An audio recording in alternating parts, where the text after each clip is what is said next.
The recording has started. I'm gonna put this in presentation mode. Okay, so welcome for this presentation. It's gonna be the David Santamaria, which is me, and Santiago Toro.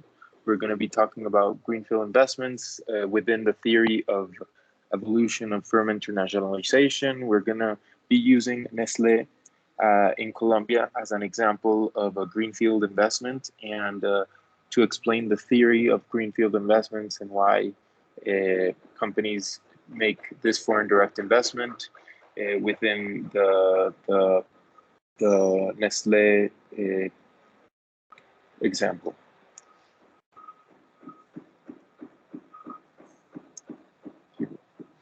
¿Quieres hacer? Is the agenda for today's presentation. So we're gonna start with the basics of greenfield investment.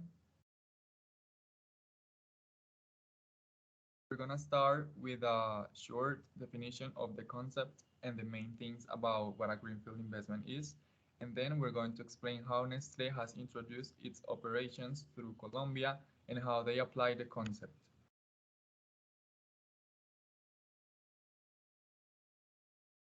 So a greenfield investment is a type of foreign direct investment in which a parent company creates a subsidiary in a different country, building its operations from the ground up. In addition to the construction of new production facilities, these projects can also include the building of new distribution hubs, offices, and living quarters. The term greenfield investment gets its name from the fact that the company, usually a multinational company, corporation, is launching a venture from the ground up, going and prepping a greenfield. These projects are foreign direct investment, known simply as direct investments, that provide the highest degree of control for the sponsoring company. So in a greenfield project, a company's plant construction or production, for example, is done to its specifications, employees are trained to company standards, and fabrication processes can be tightly controlled. So we have here three key points that we took into account, and they explain the importance of this theory. First is high level of control. For example, the investor may decide whether to start small-scale operations and gradually increase his presence or prepare for the deployment of his products on a large scale. Normally, he would not have the freedom of action if he were to invest in an existing local business. So these investments in the greenfield allow an easier and more efficient adaptation to the foreign market.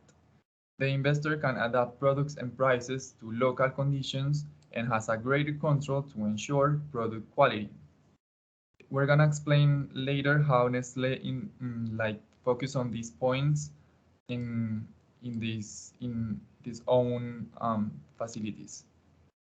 So having full ownership of a subsidiary allows the investor to extend offers to potential clients or clients such as discounts, rebates, or guarantees. Then we have the risks and commitment. This greenfield investment has greater risks of time and capital than other types of foreign direct investments because you are opening a company from zero and it takes a lot of time and resources. And finally, the creation of employment. Wherever the company is created, it will represent an increase in the labor supply that will improve the economy, and living conditions for these people. So these are the important points and requirements.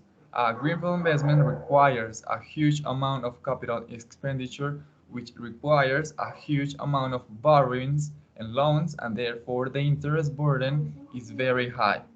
It involves venturing a project outside the country of incorporation, which is planning, direction, coordinating, proper analysis of the market in which you are introducing your company, and considering the various risks and opportunities available. Greenfield projects tend to have high fixed costs as they often involve bottom-up construction facilities. They are also more vulnerable to political risks because they are more difficult to divert from a wholly owned production facility.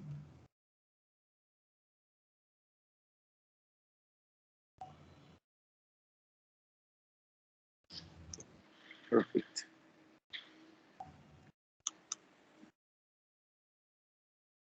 Okay, so let's talk a little bit about Nestle. It's a company that was established in 1866, and it's currently the world's biggest food and beverage company. It's based on Vevey, Switzerland, and it was founded by Henri Nestle. It has more than 2,000 brands, ranging from global icons to local favorites.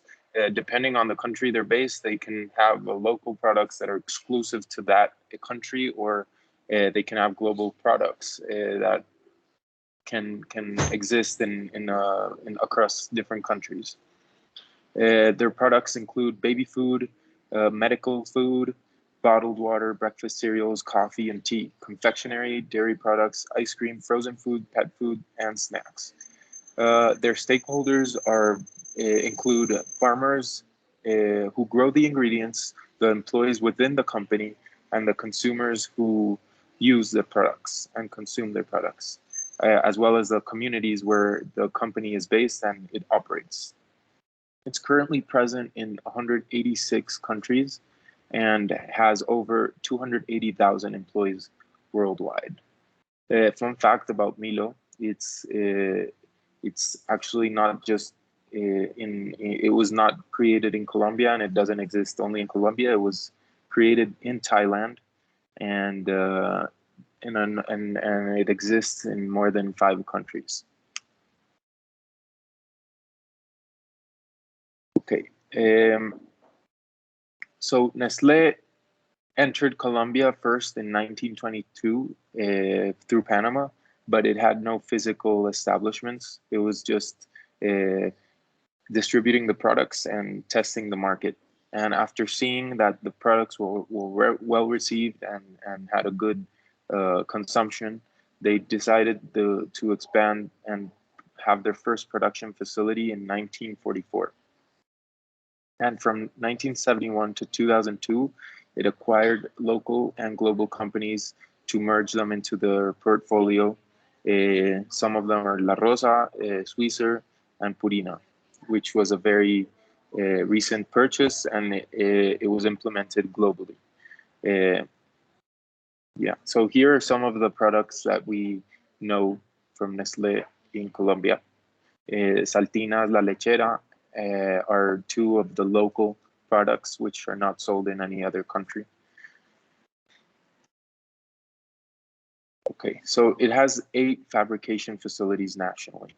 One production plant for milk precondensation in Florencia, Caquetá. There's 4 plants specialized in finishing products in Valledupar, and they produce powdered milk and cheese based products. There's one in Risaralda, Dos Quebradas, that produces cookie, candy, and chocolates. And there's one in Bulgara Grande, Bulgala Grande, yeah, where condensed milk from La Lechera, Crema de Leche, Nescafé, Milo, and Maggi are produced, as well as one in Mosquera, Cundinamarca, where Purina, the pet products, are produced. It has 27 local national brands in their portfolio and 358 product references in the range of categories. And currently, they employ 3,000 employees in a national level. Okay, here we have the key points that I already mentioned and how this is applied in Nestle. So the first one is high level of control. As I told you, the quality and safety of their products is the highest priority for the company.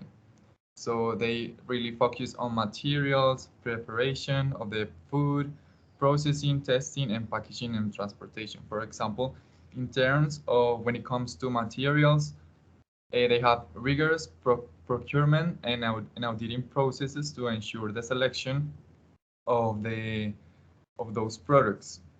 Then we have the preparation, which are facilities that are built according to very precise prerequisites, including those related to the supply of clean and safe water, air filtration, and any material that comes into contact with food.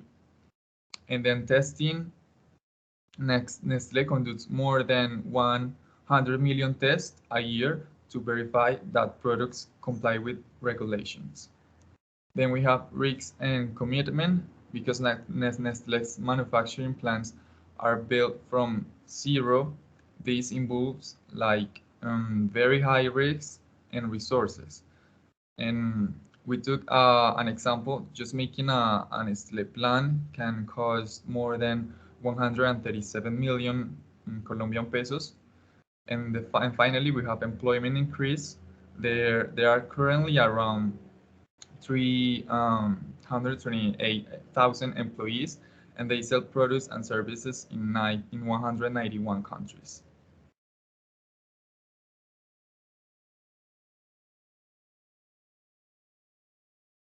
Okay, if we look at Nestle in a national level, how they implement control, we can observe that they have Nestle's quality management system is uses a global platform that guarantees the food safety and the internal quality standards.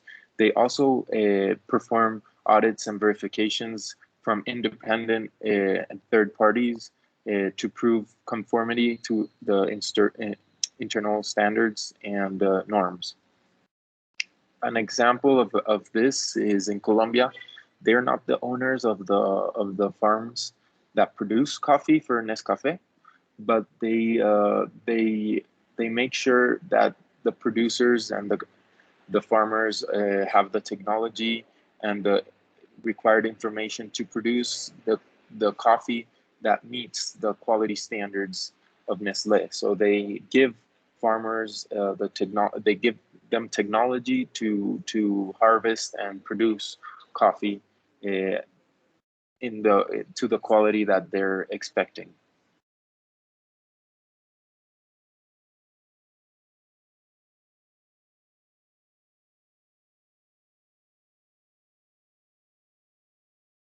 And then we have the relevance for internationalization, and it's basically the globalization, the opportunity that we as consumers have to select different options inside the market. So the importance of Nestle's internationalization through Greenfield investment is the expansion of its market and product portfolio here in Colombia, having the opportunity to create marketing partnerships and avoid intermediation costs, in addition to being able to globalize and open purchase options within the competitive market. Then a person can have the opportunity to select or to decide which products that they're going to spend their um, their money or whatever. So they have four competitive advantages that they explain into the company, and they are the widest range of Nestle products and brands adapted to the tastes and preferences of consumers in each country.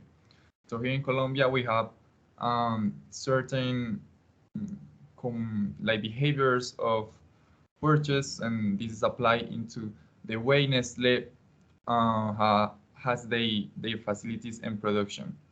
And the world's largest private research and development network at the service of nutrition, the multinational of multinationals, since it generates wealth in all the countries in which it operates. I think it's a company that we all know since we are like babies, and the diversity of nationalities and cultures of the human team with the same values and common objectives. Nestle, as we mentioned before, is the world's biggest food and beverage company. So they have the economic muscle to implement a GAM strategy, which is a global account management model, where they can standardize their quality and standards and buy at a global scale the products needed for the production of their different products. So that ensures that ensures the quality standards, as we mentioned before, and it ensures that the a better pricing for their distribution and sale. So this is also a very important reason and good reason for Nestle to incur in greenfield investments as they have done. They have first economic muscle. Second, it ensures quality standards worldwide, and third, it allows for the negotiation of the prime materials to create their products. Perfect. Last but not least are the references of all the information we gathered. And yeah, that would be it for today. Thank you very much. Thank you so much. Apologies for not being able to appear in the camera, but we didn't know how to make that happen. Thank you. Thank you.